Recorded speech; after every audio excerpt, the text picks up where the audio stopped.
What's up, everyone? It is day 2 of Christmas's HoH reign. The nominees have been made. It's frightful, but the HoH room is so delightful. And since we've no place to go, welcome to your live feed update. The BB Basement competition has been played and 3 house guests have won a power. Now, the first 2 house guests that we have confirmed to have won a power is Danny and the other one being Christmas. So Christmas is in fantastic sitting this week as the HoH and also a power up her sleeve to help her in future weeks when she comes down as the HoH with the target on her back. Danny obviously is requiring one because many people are turning on her, so she's very, very lucky there. But the third person who won the power is assumed to be Enzo. Now, that's what the house guests are saying. People are thinking Tyler on the outside because obviously he keeps things quite stum, quite hush because he's a very sort of quiet sort of sly player, and you know, for that you got to respect him. You know, he's not going to tell anyone. It would be stupid to tell someone you've got a power.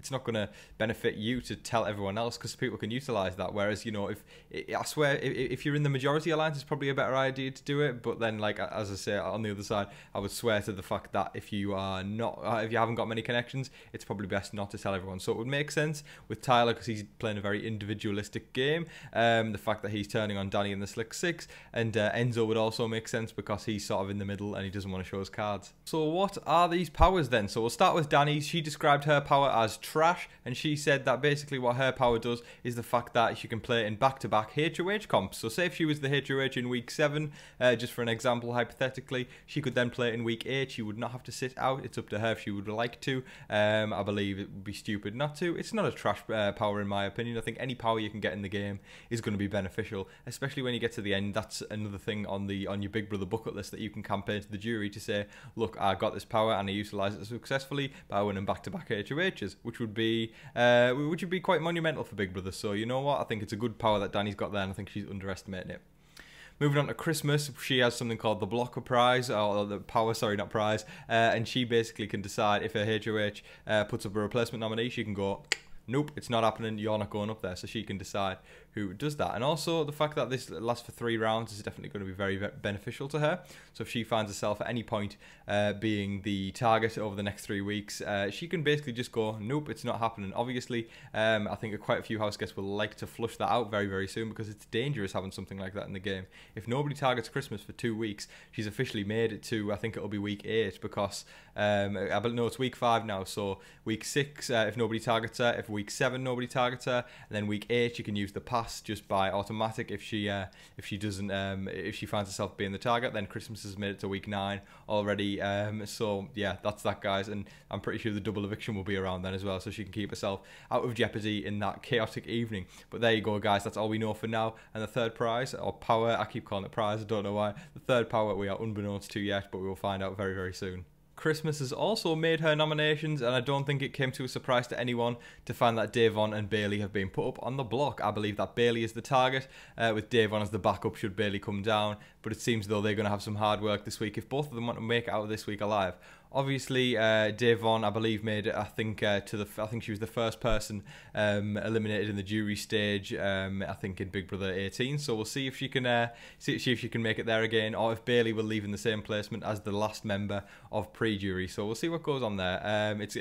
Somebody could be taken off the block. There could be a backdoor plan in the works. I saw it was slightly mentioned by one house guest off the top of my head. I believe Kevin and Davon had the discussion that Tyler could be a potential backdoor plan this week. I really don't see Christmas doing that. I feel like Christmas is in really good sitting with Tyler, so I don't think that's going to happen. However, you never know, guys. I think it's going to be, as I say though, a very much uphill battle for Bailey and Davon if they both want to make it out of this week alive.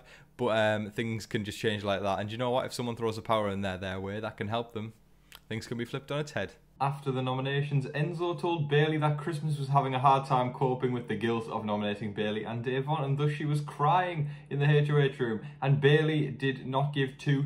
She basically replied with, I don't give a, about how she is right now. And yeah, it's the lines being drawn there, guys, and I think we could potentially be seeing something over the next few days that we saw a similar incident in Baby 20 with the shouting, rowing match between Tyler and Bailey. Could we be seeing round 2, but this time it's Bailey versus Christmas? I think it could be something that's very viable that we could see towards the end of the week, especially if Bailey isn't off the block. I think we could see things below, because you know what, when you're in a position in which you know you're probably going out the house, you've got nothing to lose, so you might as well make that last Hail Mary, that last ditch effort to try and stay in the house. Danny and Nicole were discussing who they think has the third power, and they strongly believe it's Kevin. Now, the reason being for Kevin would be the fact that they believe he's starting to get very sort of closed up and also aggressive. I think he's acting a bit sketchy, and as a result, they believe he is the person with the power.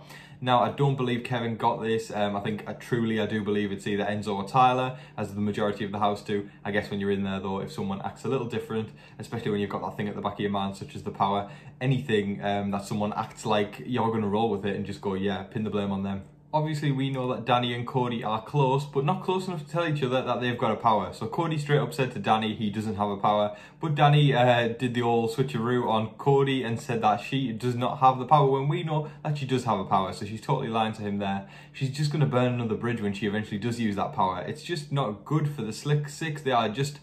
It's not even the Slick Six anymore. It's like, I'm pretty sure I commented on one video or something, you know, the Slick Six are slipping on a slippery slope of, it's just a lot of S's basically, and it's a lot of, to be honest, as well. Because you know what, when these people are just pitted against each other, Tyler is pitting everyone against each other, and then they can't even be honest with each other, there's no hope for redemption, because Danny's eventually going to have to use that power, or likely going to use that power, and then Cody's going to realise that Danny was lying all along. She's just burned another bridge. If she tells Cody, it's going to build trust, and it's better to tell someone like Cody rather than someone like Davon or Bailey, because they're on the totally different side of the house. So that's a totally different story. But someone who you're in a tight alliance with and you've been liaising information with all season long, and not to tell them and to tell them that you haven't got a power, isn't really a good move in my opinion. Again, another update on Danny. It was very Danny-centric, the feeds yesterday. So yeah, she was discussing the fact that she doesn't want to be in jury for 6 weeks watching Netflix.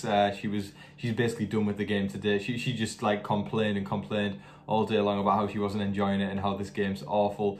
She's just won a power. She's in probably the majority alliance, and not everyone's trying to target her. She's in a great position, you know. She's crumbling and feeling the pressure when she's not really even at the bottom, you know. Bailey and Davon are holding their own. Take that with what you will, but you know what, I think she'll pull herself around today, and I think she'll feel a lot better. It's always a case of, you know, a good night's sleep always makes you feel better in the game and out the game, so we'll see what happens. But for sure, Danny said she doesn't want to go to jury because she doesn't want to watch Netflix for 6 weeks.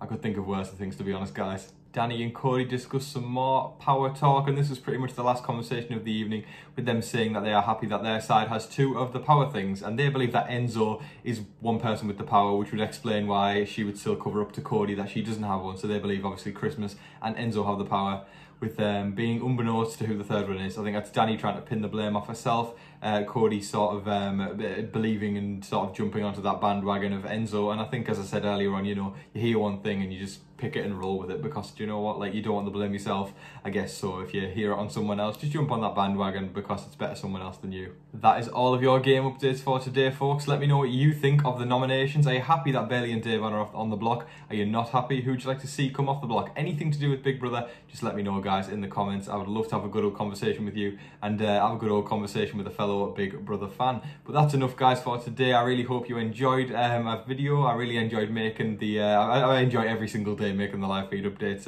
As you guys know, I say it in every single video. I'm super grateful for the support. It's incredible. It's overwhelming and incredible. So thank you so much, guys. But don't forget to like, share, comment and subscribe. Do all of that stuff. And until your next live feed update, I've been your host, Tom Vasey. Good night.